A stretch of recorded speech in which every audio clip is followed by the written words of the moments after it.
There he is, Brice Butler, the great Brice Butler. It's always a pleasure to run into this man right here when we're down in New Orleans, Super Bowl week.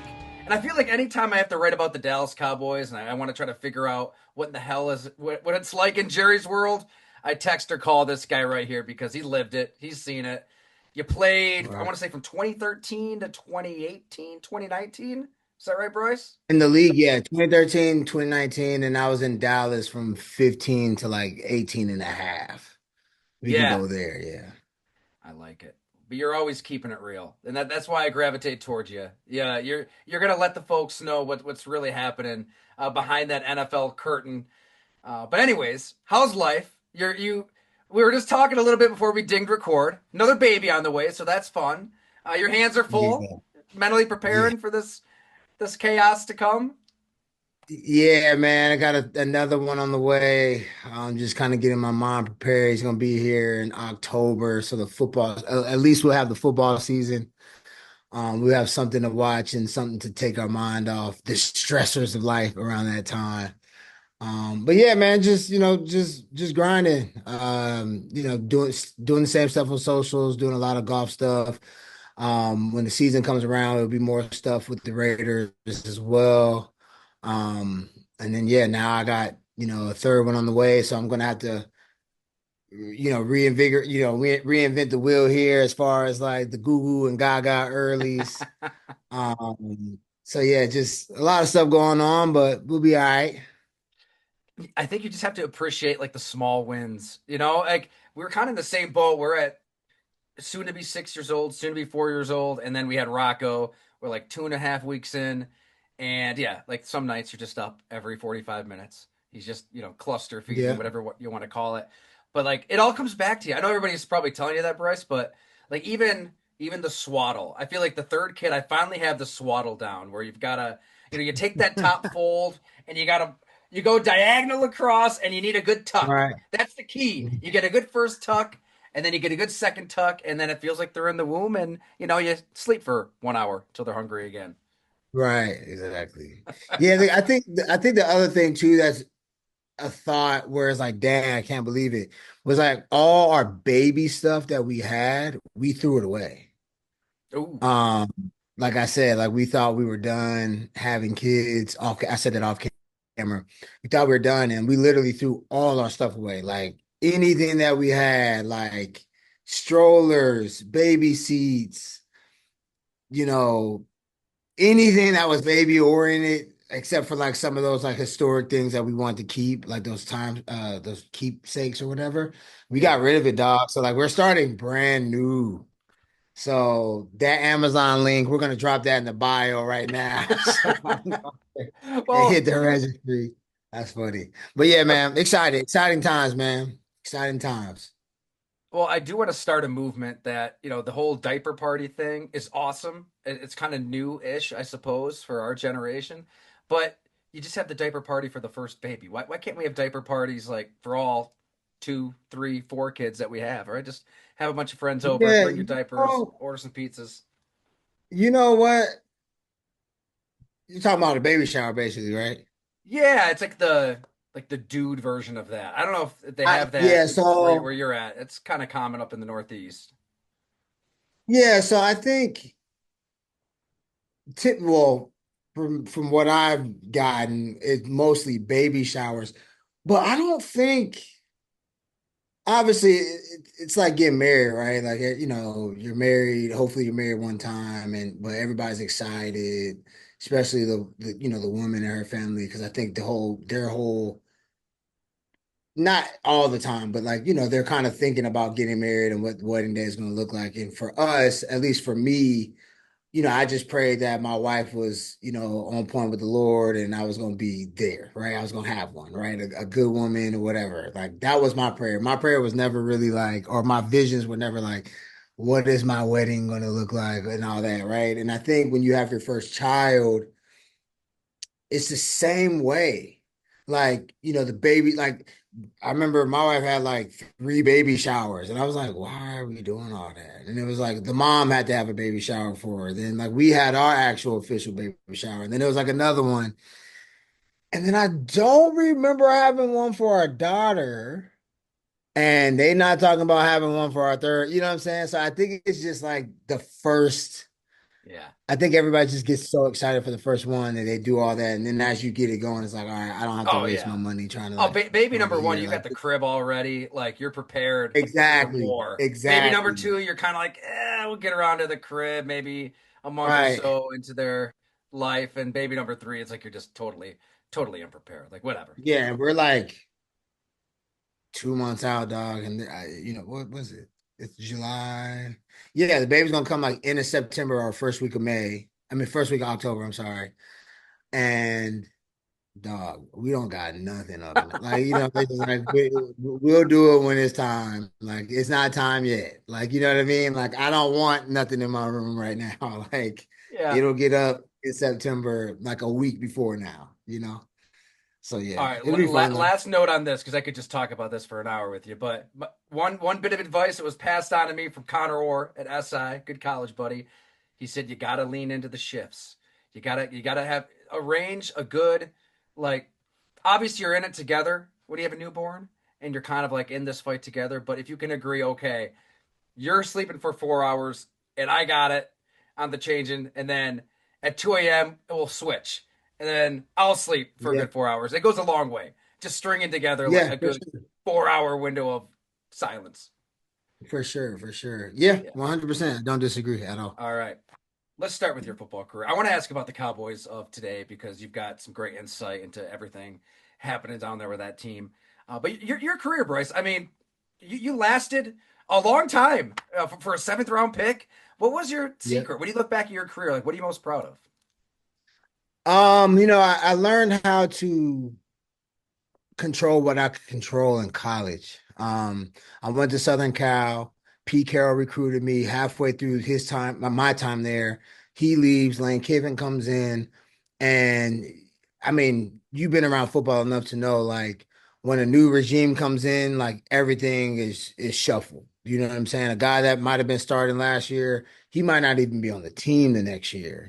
Stuff like that happens, and I was basically the way Carroll kind of had it ran at the time was like if you weren't just like this crazy monster early as a freshman, you probably were gonna redshirt, or you played a little bit as a true freshman, and then depending on who was in front of you, like that upperclassman will play 2 years, and then by the time it's your sophomore or junior year, it was like your time. Mm-hmm. Right. And if you look at the quarterbacks at that era, it was like that for everybody there as a quarterback. Matt Leinart was like that. John David Booty right after was like that. He had to wait for Matt to leave, then he took over. Then after that, Mark Sanchez was waiting on his opportunity, right? And then when John David left, Mark had 2 more years left, but Mark ended up only playing one and going to the pros. And then because of that reason, the cycle kind of got broke with Matt Barkley. And Matt Barkley, played all his 4 years there because Sanchez had left. But I say all that to say when Lane Kiffin came in, I was slotted. It was my time. It was like I was a redshirt sophomore. It was like Harold had me in his office with Jeremy Bates. He was like, "Hey, get ready. We're gonna give you 90 catches next year. It's time." And I'm like happy. I'm excited. I'm like, I've been waiting. I've been playing, but been waiting. Then he leaves, and then Lane Kiffin comes in. I did decently well, but I guess not well enough to outplay a young kid name with the name of Robert Woods as a true freshman. And then I go from being like the starting X to like the starting F, which was the third receiver. I was pissed off. I'm 20 years old. Like I'm not handling it correctly, right? Like I'm pissed at the whole world. Like, how do I lose my job to this dude that is 18-year-old? You know what I'm saying? I've been here waiting on my time, whoop de whoop. So then and there, like, and I was there 2 more years, like just grinding and battling. And what I basically picked up from there was you can only control what you can control. Like if and this is and I'm glad it happened in college. I hated it while I was there, but Robert will catch like 12 balls in a game. So obviously when we come back to practice Monday, Tuesday, he's sore, right? So now I'm taking all his reps because like coach is trying to get him ready for Saturday, right? And I used to be pissed off about it, but when I got to the pros, what I realized was that basically prepared me for my time in the NFL, right? Like if if you're the third or fourth receiver and Dez Bryant's the number one receiver and Dez has a little ankle injury or he's sore, he's not going to take all the reps in practice. I'm going to have to take the reps, right? And I think by that time, I was able to do that knowing what the job entailed. It wasn't like I was pissed off or like, Darius doesn't practice or, Larry Fitzgerald's not practicing or Rod Streeter's not practicing. It was just like, this is what you have to do. You know what I'm saying? Like, and guess what? If Dez gets hurt in practice in the game, I got to go in and do what I got to do. And they're going to expect me to at least do something similar or not, or better or whatever. So, um, yeah, I mean that's I think why I lasted longer than most seven rounders or even guys drafted higher than me. But I think I got hurt in 2018. I ruptured my plantar fascia. I'm still dealing with that crap today. I ruptured my plantar Really? fascia and it just tore it changed everything. And like I was a speed guy and I couldn't really push and then like the speed's not really speed the way it was. And I basically, when I got down to Miami in 2018 or 2019, like my love for the game was just like gone. Like I was like, I don't feel like I need to have to prove that I'm better than this rookie. Like I lost it. Like it was gone. Like as soon as that, like as soon as my thoughts were like, hey, I'm playing football, from like, hey, I'm playing football, I'm competing. I got to show them like I'm better than everybody. When it got to like I'm tired of doing this. I knew I was done. So like 2019 was my last camp. I was hobbling on my foot, and I just remember the whole time I was like, man, like I don't need to do this anymore. Like, and I never felt that way ever. And I just knew, like, I hoped to play. I was hoping to play in 2019, but I was like, this probably might be my last year, unless like for whatever something happens and I catch like I go for 1,000 yards, which I wasn't expecting because at that time I was just like, that's not happening. Like, you know what I mean? Right. So, How sad is that when you're stricken with that emotion of, ugh, I really don't want to play anymore.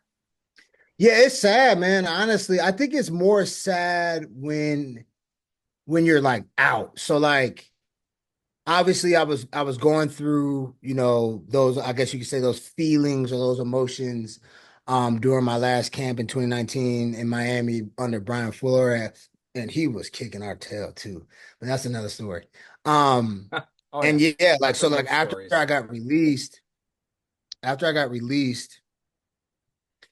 um, you just think like the mindset of like what happens in football is going to happen. So what I mean by that is like I got released. I was like, cool. Like I have workouts.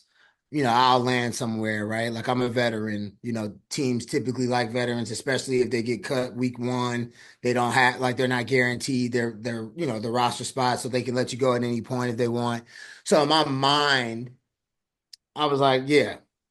I got cut, but I'll be somewhere at least by October. Um, and I had a workout shortly after with the Raiders. Um, and it was like shortly after. It was like maybe 2 weeks after I got released, and then that was it, dog.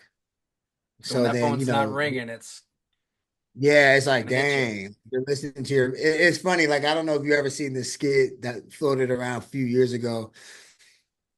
Um, but like you're on the internet looking at the transactions, you're on TV seeing who's getting picked up, and you're like, him, what? Like, are you kidding me? Like you're literally just freaking traumatizing and stressing yourself out more and more because you're like, how am I not getting called? Like, I was with him.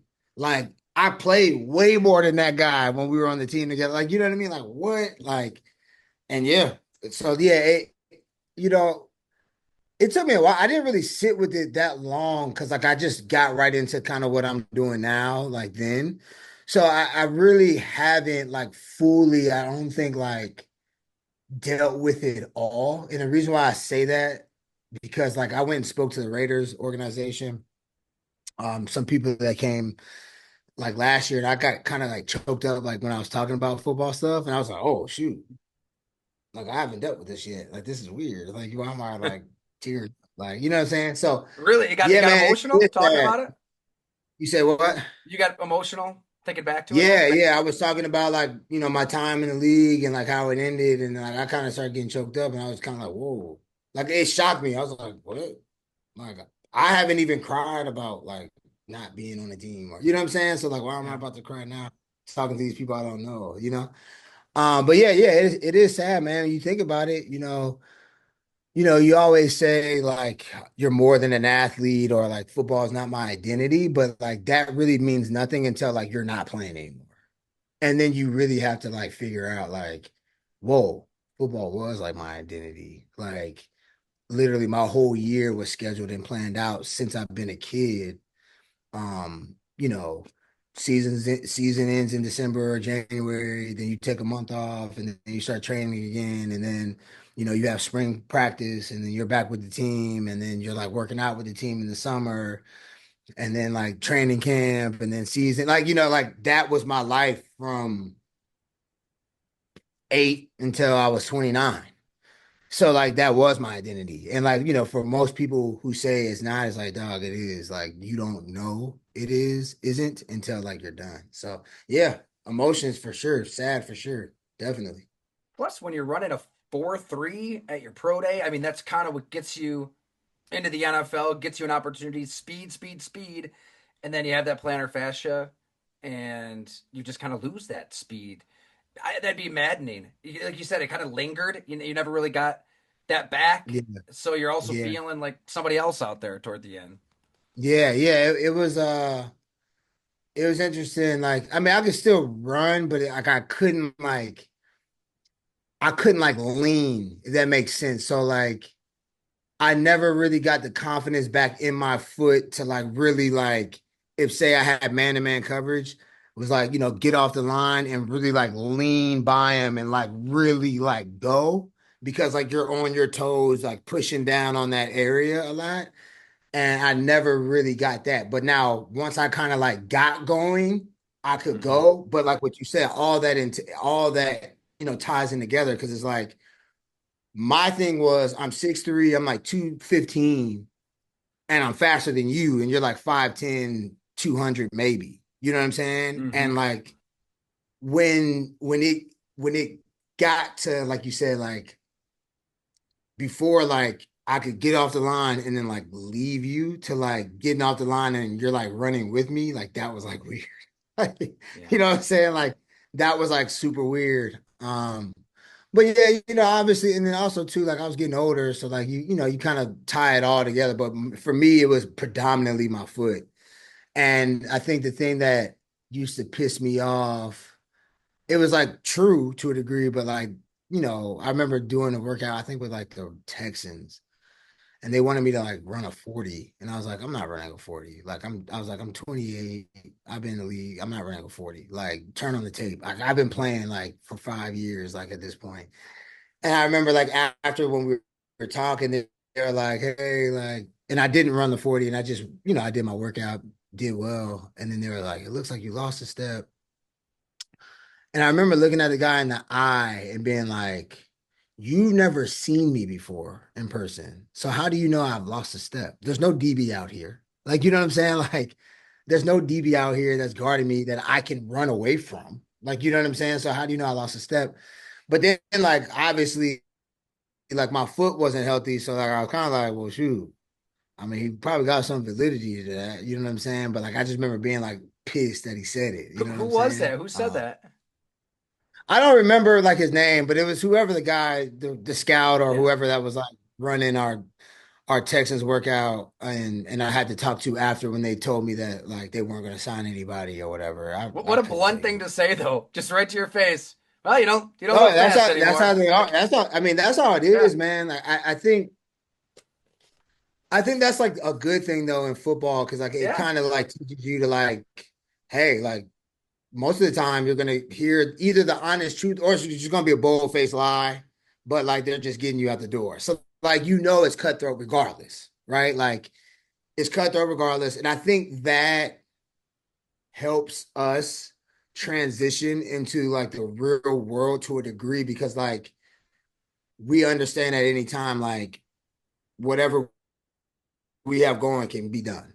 Now, it doesn't help when you're dealing with like coworkers and you're telling like some girl or even some dude, like, hey, like, you're not doing a good job. Like, you're shitty. You're not doing this well. You're not doing that well. You need to step your shit. You know what I mean? Like, and then you like look at them, and then like the next day, like HR department's hitting you up, or they're like trying to tell you like you're a piece of shit. You know what I mean? Like that, I will say that kind of is tough because like our whole lives, especially like dudes my age and older, our whole life, everything has been tough. There's been no mental health. There was none of that. You know, in my era, there Yeah. was no mental health epidemic crisis that was going on. So there was no like, oh, I'm sad, or you like, or something happened in my family, and then like I can't. There was none of that. So that's what it is. I remember when the Cardinals let me go. That was the first time I ever got cut in anything. And I think is it Adrian Williams? Is that his name? The guy at, Adrian I don't know Wilson? if he's a GM now, but Oh, the GM. Adrian Wilson. Yes. Okay. He's the GM now? Ooh. I think Is he he is the in GM now? I I don't think know. he is But in he was like personnel. one of the main like player scout guys when I was there, old safety or whatever. And I'm 28, which is not old, but it's I guess old in football Yeah. years, right? So Yeah, I'm I sorry. remember He is in personnel. I'm thinking of him as the player, but yeah. yeah. So he's personnel, right? And so when they let me go, he was the one who told me it wasn't Steve Keim. That's why a lot of people I think had problems with Steve Keim. He was a GM, but couldn't Oh like yeah. tell you that they were letting go. But he was like, "We're going younger," and I was like, "I'm 28. I'm not old. What are you talking about?" And he was just like, "We're going younger," and I was like, whatever that means, but all right. You know what I mean? And then that was Christian Kirk's rookie season. Who else? Trent Sherfield, he's still in the league. So I mean, like they didn't do wrong. Like, I mean, they had a lot Well, of guys that are still playing, and that was like what 8 years ago, 7, 8 years, 9 years ago. So oh, Trent Sherfield has stories about those Cardinals and Steve Trent, Keim. oh, you Luckily, said you talked to yeah, him?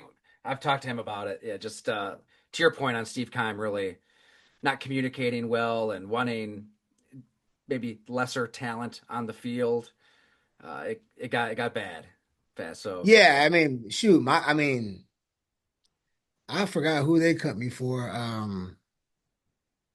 Oh, Chad Williams.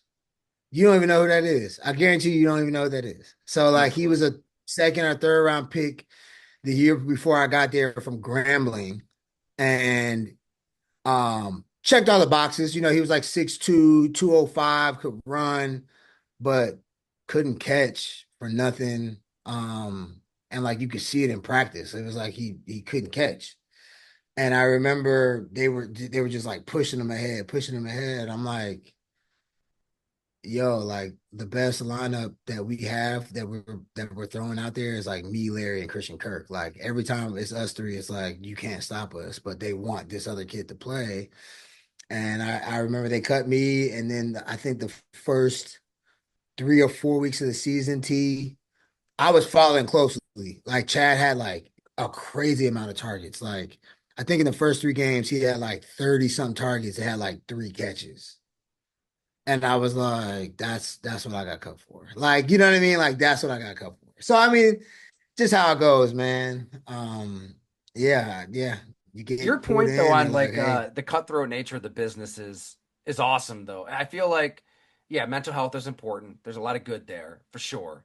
But imagine how productive we'd be as a society if like the laws of professional football applied to other industries and if you did a shitty job, you were told point blank you're doing a shitty job and they got somebody else in there. Like I don't know, there's so much yeah, sensitivities and feelings. yeah. Feelings have kind of overtaken productivity in countless industries in our society. Yep, 100%. Like 100%. I think we obviously work a little bit more efficiently if you didn't have to worry about like I guess you could say the backlash of like how you told somebody they weren't living up to what they're supposed to do, right? Like, nowadays, like we live in a world where, you kind of have to be politically correct by default, or you're going to be seen as like some type of toxic monster that can't deal with people. And it's like, when you really think about like the most successful people in this world, like they're cutthroat because it's like you're either doing the job or you're not. Like, I mean, regardless if whoever's listening likes this guy or not, like Elon Musk is that. Yeah, Like, if you're not doing the job, like you're out of there, or he's gonna tell you, or like, you're gonna know. Like, he's not gonna sugarcoat it. He's not one of those guys to where he's like, oh yeah, like we're cool. No.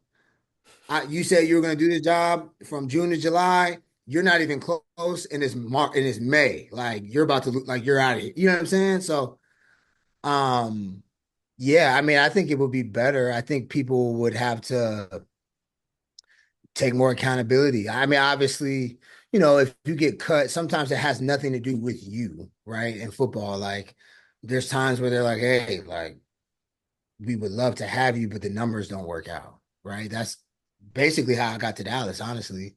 Um, I was on the roster, I was active roster. Two defensive linemen go down game one, and then they were like telling me, "Hey, we're releasing you. Hopefully, you won't make you'll clear waivers, and we'll be able to bring you back for practice squad." And they were like, "We don't think that's going to happen, though. You're young, like you've been making plays."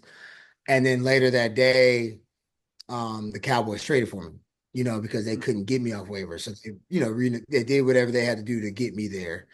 And that I think they were coming off their 14-2 years, so they couldn't get me off waivers. The waiver wire works. So, uh, yeah, I agree. I agree. but If you've we seen could that help just, you in your life today, like just that mentality. Are you able to kind of apply that to whatever business endeavors yeah, I you're mean, getting into? yeah, for me, like I started with this. I think football, especially if you're a guy that when I got to the higher levels, I wasn't like the star. So in high school, I was a guy. Couldn't do no wrong, right? Drop a ball, you don't care. Like it's like, whatever. I'll get like seven more targets today, right? It's cool. When I got to college, started off good early, but then coaching change happened, and then it went to like if quarterback tried to hit me, even if like I was open and like Matt threw the ball out of bounds and like I couldn't even catch it, it was like if we didn't connect, it was like Lane was like, nope, like you're wasting targets. We're throwing it to Robert Woods. We're throwing it to Marquise Lee.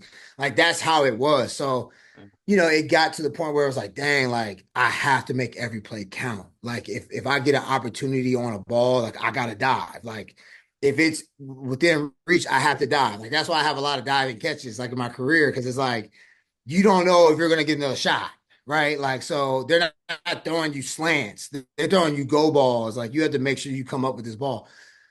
So, yeah, I mean, I think it helped me because it helped me just be accountable to like what I have to do. Um, I will say, like, I've been trying to learn how to talk to people better. I've always been very blunt, black and white. That's how I've always been.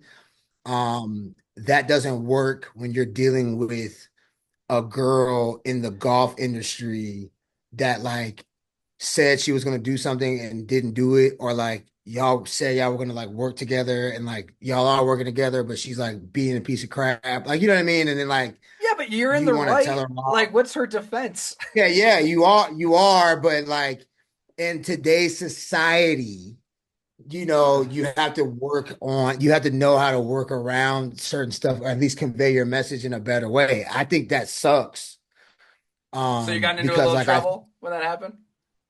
oh yeah, that happens a lot. I mean, it happens all the time. I mean, it happens inside my household now, like saying something that like, like Same. I feel like I should be able to say this and you should understand it. I shouldn't have to like tap your emotions. You should just understand this is the bullcrap that's going on, and I should tell, but you can't. Like you And have to that's the like difference between men and have women to too. work And with men are very discernment practical, sometimes. logical. Women are emotional, like by Yeah, nature. exactly. So you have to be discerning more. Now, yes, I still hang out with guys that I could do that with, right? Like, and I structure my friend groups around guys that live like, football guys or guys that are in the space or guys that played a little bit growing up to where I can say certain things and like not have to worry about it. But and the normal, Puma or Cobra, like I'm an ambassador for them. Like, when we have meetings and stuff, like I gotta make sure like I say the right stuff. Or I might lose my, you know what I'm saying, if I say something to the wrong person. You know what I'm saying? So that's just how it is, how it goes. Man, I want to go back though. When we first met, it would have been 2016, Dallas Okay. Cowboys. Dak Okay. Prescott is kind of taking the league by storm, right? You're the number one seed. You're thinking Super Bowl. You've got a roll on this team. I think that's when we first met. We were talking Mhm. about Dak. What was that season really like, and what was it like to see kind of this rookie step in for an injured Tony Romo and just rally everybody around him? It was a special season out there. Yeah, it was special because if you think about it, man, like if you like I wasn't there at this point, but if you think about what was going on the years prior, like the Cowboys were looking like a team that should be in the Super Bowl or at least contending for one every year.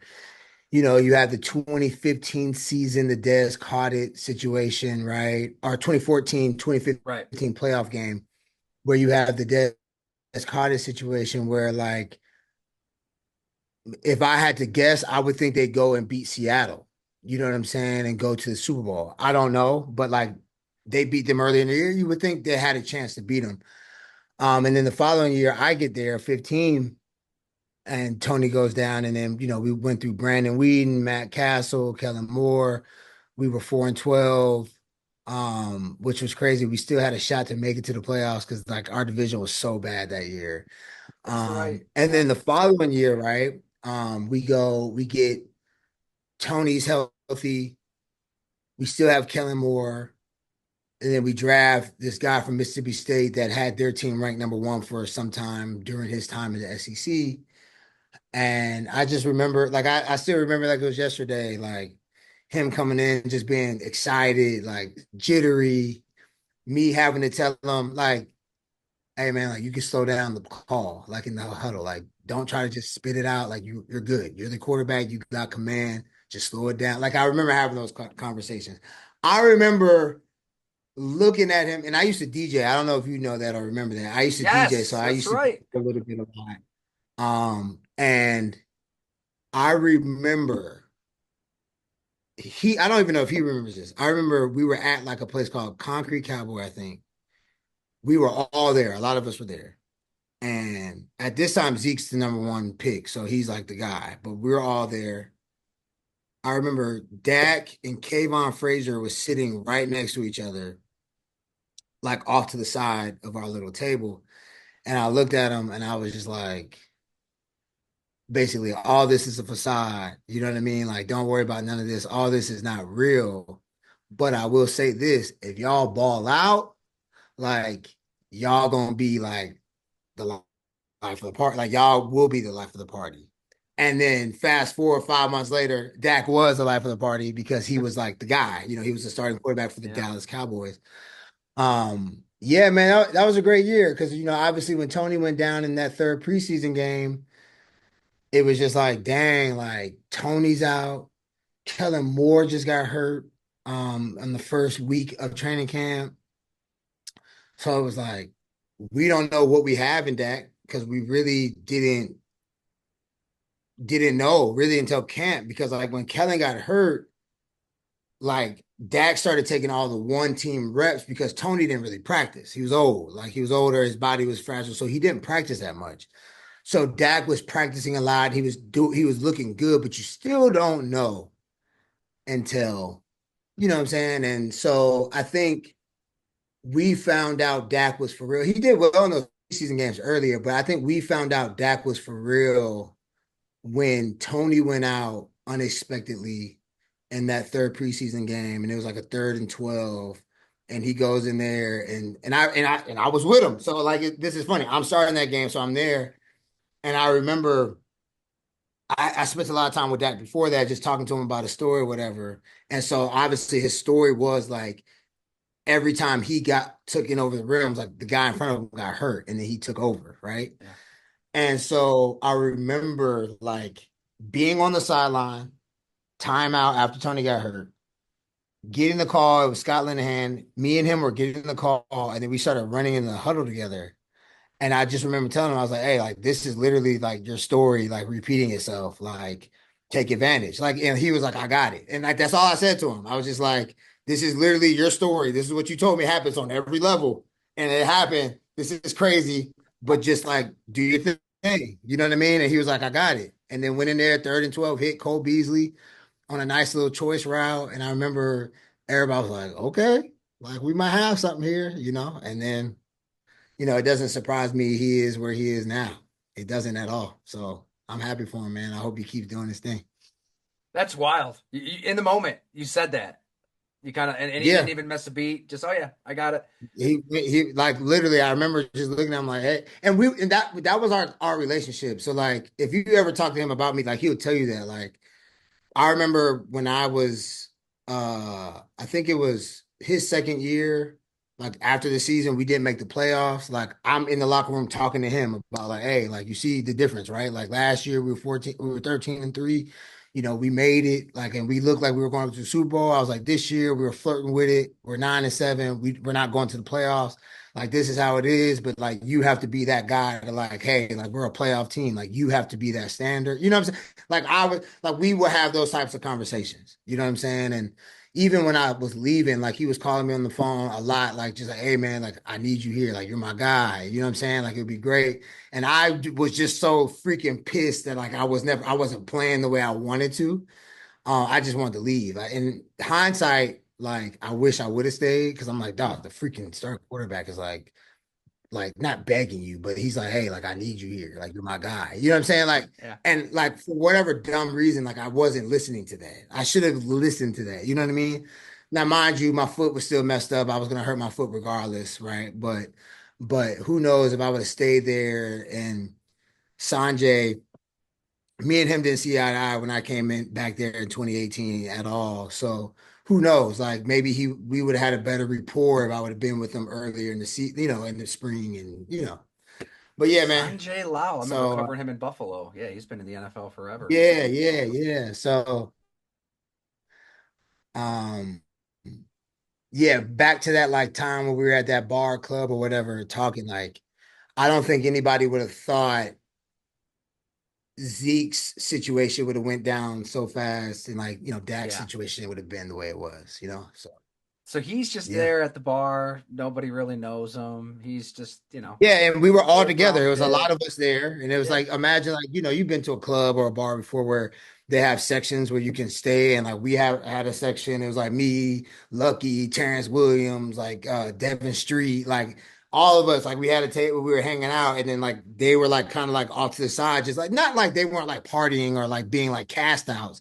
It was just like they were just like, and we've all been in this spot where it's like I'm not really the guy. Like I can't really, these girls don't know me or like, they know them, because they've been here. It's like that. I remember my first time going out with the guys in Dallas. Like I didn't know nobody. So like when you're out, like it's not like you're like walking around like, yeah. Like you're just kind of walking around like, okay, like, all right, this is my teammate. This is what he's like when he's out. You know what I'm saying? Like you're learning people. And then I remember just like telling them like, man, don't worry about none of this. And now Dak is probably like avoiding like being in public, period, especially in Dallas.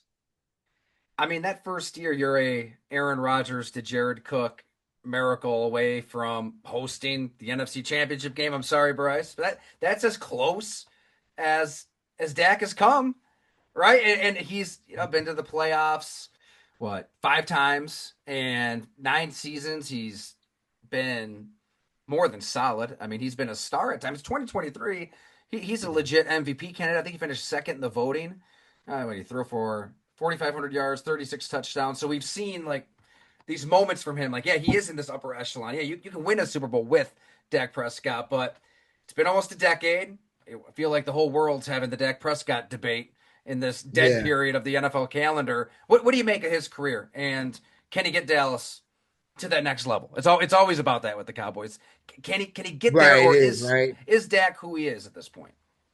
right. It's you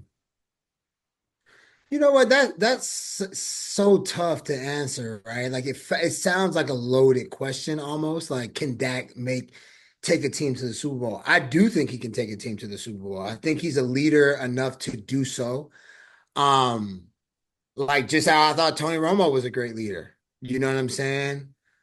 I just think I don't know. I think there's just so much with the Cowboys organization that goes into what happens and what product gets put on that field. Like it almost sounds like especially when you're a guy, football guy that's been in Dallas and like you covered the team, it almost seems disingenuous to like say that a quarterback is the reason why the team can't make it. You I know what I'm totally saying? agree. Like It's if different I if there. I look at somebody if when people look at me and go like Dak is not good enough to take his team to the Super Bowl, I'm like, well, what quarterback in the NFL can take the Cowboys to the Super Bowl? Tell me.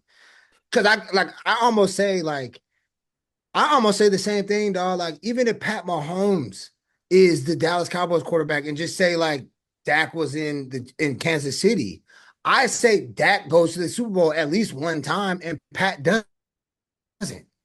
Like, I can honestly say that because it's different, dog. Like when you look at the organizations, I think we probably had these conversations, bro. Like, it's bigger than football in Dallas. Yes. It's bigger than football in Dallas. Like you're in a situation to where if you don't go to the Super Bowl, the team or the organization that star is still going to bring in 6 billion a year or whatever they bring in, right? And like they're not really tripping. Whereas other organizations, right? Like a lot of these just like owners out the way, like they're letting the business be the business. It's like if you don't make it, there's a problem. You know what I'm saying? Like if you don't make it, like your job is on the line, right? Like it's not like, oh, like what does the Chiefs logo look like, or what does the Eagles logo look like in these stores or across the world globally? It's more so we have to win a Super Bowl. Like we have to go to a Super Bowl. Like if you look at the Eagles the last 10 years, I mean, do they have better football teams than the Cowboys? I would say no. I mean, if you think about it, like 2016, T, we were 13-3. We lost, by what's his name, Max Crosby, my guy. We lost to Max Crosby. Aaron Rodgers, Jared Cook, North Gwinnett High. I'm a Gwinnett County guy. Like, hey, but then like the following year, the Eagles have the same exact record. They're 13-3. They beat us the last year in the last game. We beat them the last game, Mm. and they go change their quarterback and then win the Super Bowl, right? Like for them, it was like more of like it's all or nothing. Like they went and got it done. Where like and it's like that from top to bottom. And then when is it Peterson was their coach at that time? Is that his Right. name? Yeah. Doug Doug Peterson. Peterson. Then like he started slipping their quarterback that I think was with the Chiefs last year, the boy from North Carson Dakota, Wentz. is it State or North Dakota State, whatever, South Dakota State, I think, whatever. He doesn't pan out, so they get rid of all them. Y'all are done. Like we're tired of this. Like y'all are out of here, right? And then they bring in another coach. They bring in all these players. They make all the acquisitions they need. They make. They go. They lose one to the Eagles.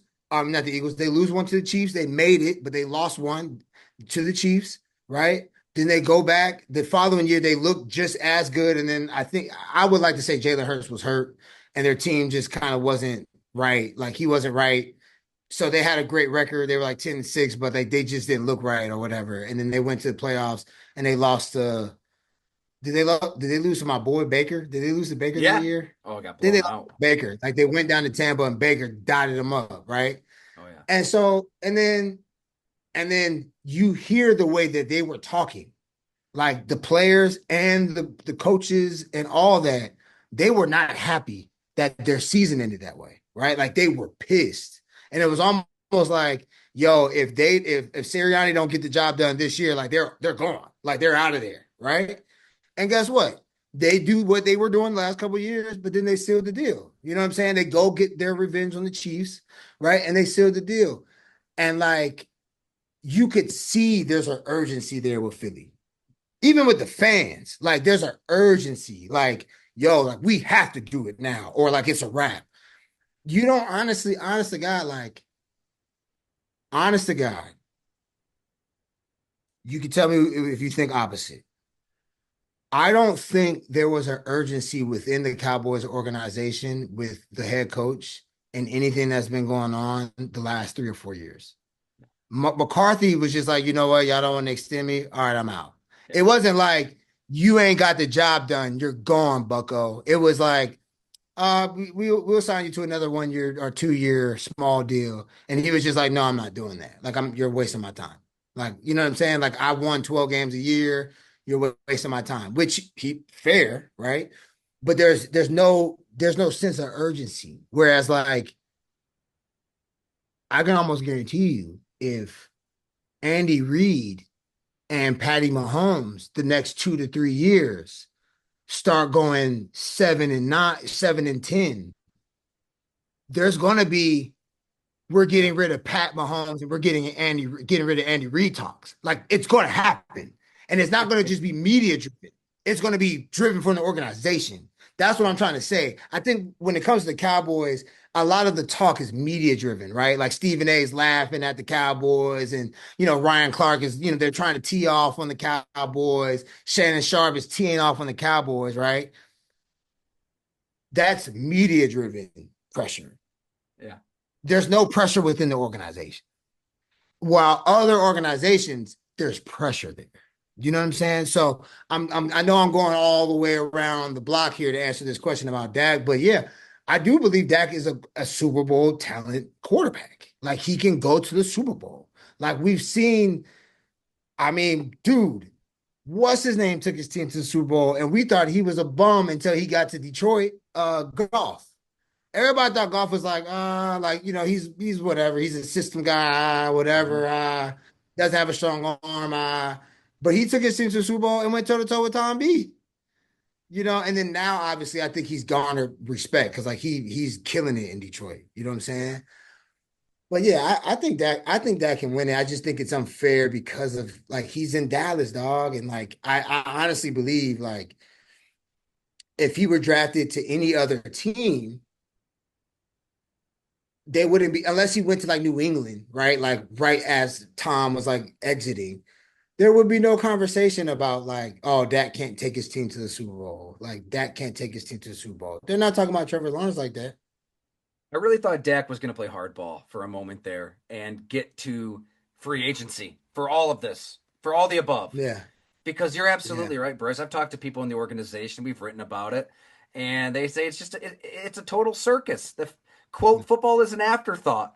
I mean, you're there. You were a player in that building where like literal stadium tours are walking by you like you're a circus animal. Like yeah. you're people are gawking at you day to day, taking pictures. Right. It's entertainment and football. It's all blurred there at the Star by Mhm. design. Yeah, This is the yeah, richest franchise in all of sports. Throw European yeah, soccer in there, everything. Golden State yeah. I Warriors. know. The Cowboys Yep. make so you're 100% right. It's like winning just isn't that important.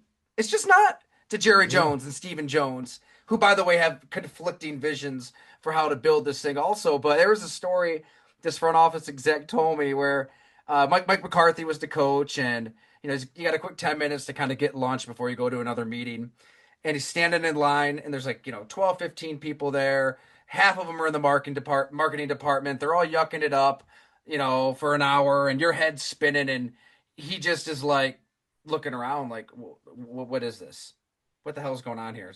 He was fed up Mhm. and Mhm. I feel for any coach, any quarterback, any left tackle, any cornerback who is there and sincerely wants to win because that's not the objective of the Dallas Right. Cowboys, which that's not hyperbolic to say. You lived it. You saw it. Yeah, it's not. It's not. I mean, and then obviously when you're there as a player, you're trying to win. But like certain things happen that you're like, why? Like, why did that decision get made? Like, why is that guy playing over this guy? Like, why? Like, why are these things happening? Um, What were some of those then? I mean, the biggest one when I got there, the first biggest one when I was there was Ron Leary, or was it Ron O'Leary? Um, got benched for Lyle Collins. And LC was a dog. He had a great career. Like, I don't know if he's done or not. LC was a good player coming out of LSU and all that. But like at the time, like we had the best line in the league for years prior, and it was that unit. It was Travis Frederick, Tyron Smith, Ron Leary. I forgot the big corn-fed Wisconsin guy that was the right tackle. I can't. Doug Free. It was Doug Free. And then who was the left guard? Was it Ron? Was the left guard? Who was right? Oh, Zach Martin. Like Oh yeah. Zach was young. Yeah, it's like that was the squad. And then like, LC was basically a first rounder that went later because of whatever happened, his college situation. I think something happened. And then like they're like, well, if he plays, all these guys are first rounders. Well, Ron Leary wasn't a first round pick. He was like a late round guy, right? And that was like that was my first year. So it was a lot going on. Ron's pissed and all these other, and then the players are pissed too because they're like, why is Ron not playing? Like he's the guy, he knows everything. He won't make these mistakes that this guy's making, and. And so yeah, it was just stuff like that, man. Like whereas like you have the best rushing attack in the league and the best line in the league, and you dismantle it just because you want all these guys to be like big dogs, 6'6" guys that are all first round picks. There's countless other things too. I can't speak to what's been happening in the last few years, like especially what's been happening in the playoffs. Like the team just looked terrible when it came down to the playoffs, to where it just seemed like, especially when it came down to like time management. And I know they're always going to blame coach for time management, which they should. But then I remember they blamed Dak a lot for it. But like, what I think people don't understand is like a lot of that stuff is habitual. And what I mean by that is like, we never had clock management issues when Jason Garrett was there. Hmm. Because like the whole team knew what we do or what we were supposed to do in certain scenarios because he always talked about it and he always quizzed you. Even if you were a defensive back and we were on our Friday or Saturday walkthroughs and we were going through time management, he might call on you and be like, hey, we have 15 seconds left on the clock. What are we trying to do? And you better know the answer. Hmm. Like, you know what I'm saying? Like, so we all knew that. So, like, as a former player that played there when McCarthy got there, and obviously they had those few games, I guess, against like the Niners or whatever, where like the clock management was Oh, looking awful, whatever. brutal. That would never happen with Jason. Yeah. Like, the fourth downs when like we got to get the ball punted or whatever, and like, coach, we need to call the timeout, and McCarthy's not calling timeout, and the clock's just getting ran out, and then we don't end up having enough time. That doesn't happen with Jason. And it's because it's built in habits, it's built in practicing situations, right? And I think my guess, this is just a guess, because those things were happening a lot with them, they weren't working on it. And then I kind of, you can kind of throw blame a little bit on both the quarterback and the head coach, because it's like Mike McCarthy had Aaron Rodgers. We all know what type of guy Aaron Rodgers is. He's a type A guy. He's going to do his own thing. He doesn't care. Like, he does not care. He's not politically correct. He's not going to be politically correct. The dude's in his 40s. He's not married. He don't got no kids. He don't even mess with his family. He's basically an OnlyFans model, you know what I'm saying? But a quarterback. You know what I'm saying? He Very doesn't give a little shit. responsibility in his life. He gives no fucks about anybody. So he's a guy that if he feels like he needs to do something to make it happen on the field, he's going to do it. So like the clock's going now, I'm calling timeout. I'm not waiting on my quarterback to call. I mean, my coach to call timeout. If I'm going to change the play, like I'm going to change the play. I'm not going to sit here and like expect my coach to change the play. Like, like you have guys that are like that. Everybody's not like that. Like every quarterback's not like that. Kirk Cousins is not like that. Um, when I was with Dak, he was not like that. My guess is he's still kind of not like that now. You know what I'm saying? Which is not a problem. Like that is not a problem. Pat Mahomes seems like a guy that's like more like Aaron Rodgers. Like he gonna cuss out Andy Reid. Like he gonna cuss him out. If he don't like what's going on, he gonna cuss Andy out, and it's gonna be over in 10 seconds, and they're gonna do what they gotta do. Everybody's not like that. Trevor Lawrence don't seem like he like that. You know what I'm saying? Like I doubt Jalen Daniels is like that. Like he doesn't seem like he's like that. Like everybody's not like that. So I think when it comes to those scenarios, you can blame a little bit on both. Whereas like I think McCarthy's expecting my quarterback to handle some of these situations, and then quarterback is used to the coach doing it, right?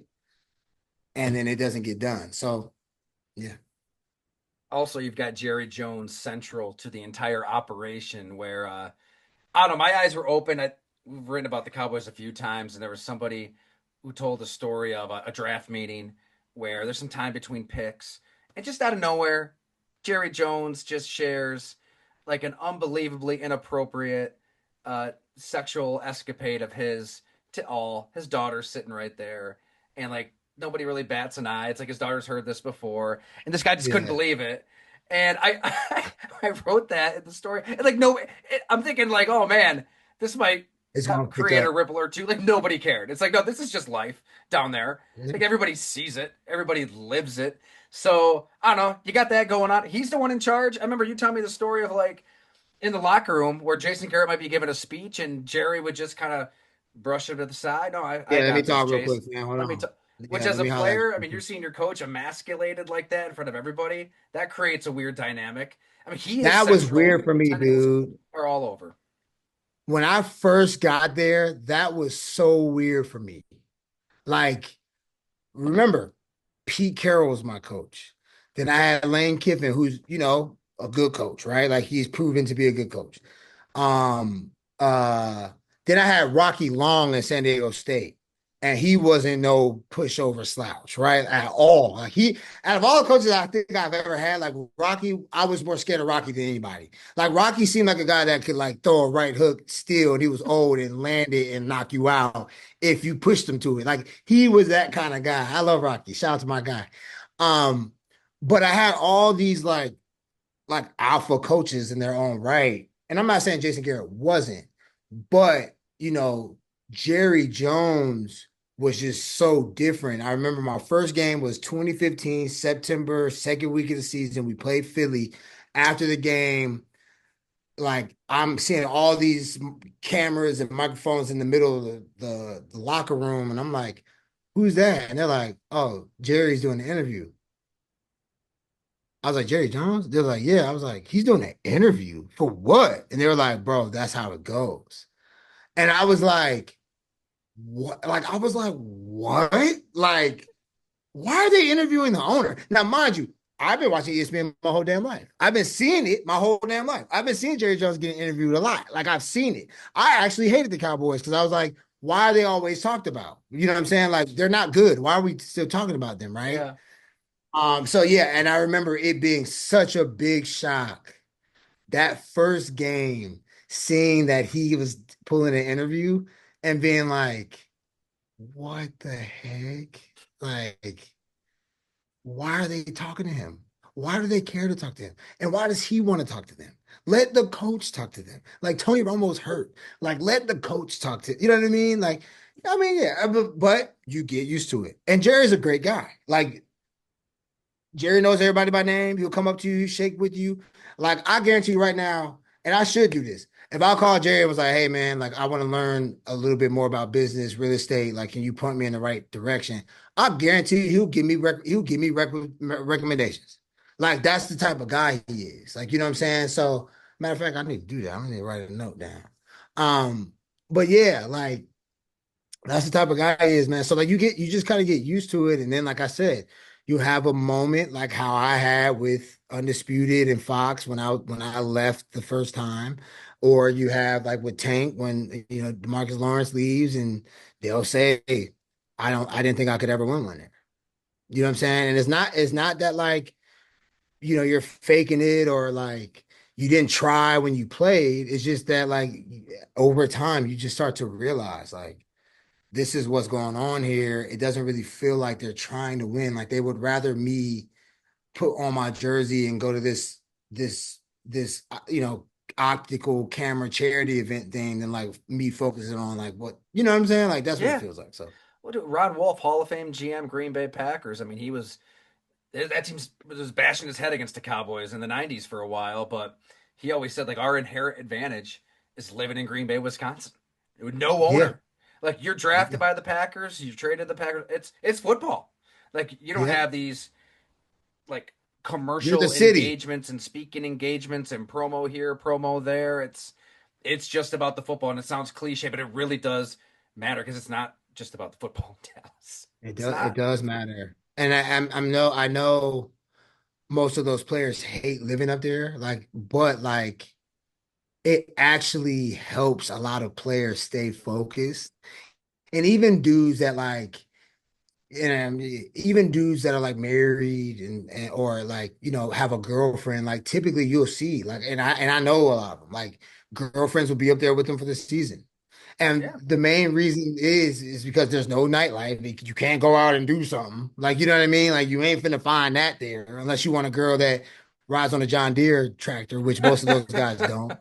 You know I what I'm did have a saying? So it's few like, long bruh, nights in Green Bay when I lived there, though, Bryce. right. So it's like, You can hey, find a good time. if I got a girl that I like that I ain't make up with, I need to make up with her because I need somebody to be here with me during the season. So like it keeps them focused on what you got to be focused on, man. Like, and hey, you see, Green Bay is pretty much relatively good every year, and they've been that way for a long time. So, But that's where it gets really maddening with the Cowboys because the talent is there. I'm with you on Dak. Like you can win yeah. a Super Bowl with Dak. You've got CeeDee Lamb, Micah Parsons. I mean, it's even down to the team building part of it and knowing when to sign these guys. Like the Dak contract should have been done way before it was. Same thing with Mhm. CeeDee Lamb. Same thing with Micah Parsons now. You've got, one owner in Stephen Jones who wants to pinch pennies and doesn't want to get caught up in dead money and just wants his personnel department to go bottom feeding in free agency. And then you got Jerry Jones who he's a riverboat gambler. He'd take any risk he could. I mean, two totally different ideologies now clashing in the middle of all this. And I guess that's how a team doesn't get to the NFC Championship game since 1995, right? They're Yeah, now they're the only team in the NFC that hasn't been that far since then. it's crazy. They're the only, oh yeah. It's it was them in That does make Washington sense. before The last week. Bears went to the Super Bowl back when I was a kid with Rex Grossman and Devin Hester. The Niners, obviously, they've been. The Rams have been. The Seahawks have been. The Cardinals have been. They've been to the Super Bowl. Larry went to the Super Bowl and lost. Dang, yeah. I'm not gonna go through all the teams. Yeah, I agree. Yeah, Yeah. oh, yeah. It's just Dang. tough. And if Jerry was a distant owner, if he let football people make football decisions, they could. If Will McClay just had all the power, Is I he mean, still there? he's still there, right? They keep giving him Yeah. raises so They he need to doesn't give become a him GM more. They need somewhere to give him else. respect. They need to give him Yeah. the respect that he deserves. But he's in the family business. I mean, that's how it goes, man. Like at the end of the day, if I had a major corporation family business, like I would want my kids to run it. And even if this sucks, it's just like Succession, that show. Like even if like my kids don't really show the resolve to keep it while I have somebody here that like I know can do it, like I want my son or my daughter to like to be the one to do it. Um, yeah, like yeah, I can't.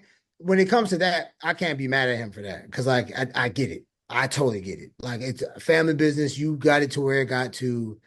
Like continue to allow it to be a family business. If you have to make up a new freaking title to give somebody a little bit more reins, but he's just not going to be the GM, like I would do that. Like Yeah. I would let Will McClay be like that guy. Like let him be the guy because he's really good. He's been there. He's been good. Um, but he won't. But I'm sure his situation is good. Like I don't know, Oh but yeah. I'm sure his situation is good. And like he'll never probably talk about it in public or whatever. But I'm sure my dog Will's situation is solid because Will's not like Will gonna make sure he's straight. So like I'm sure his situation is better than most people think. You know what I mean? But like from the outside looking in, when you think of like, what's going on, it's like, why don't you just let him take over? Like, why don't you just let him take over? Why? I'm sure he's straight. Well, they drafted well. It's a matter of what to do when it's They time for a always second draft pretty contract. good. The timing is just Yeah. all out of whack when you got to pay these guys. The thing is, though, at the end of the day, though, everybody, even Steven, must defer to Jerry.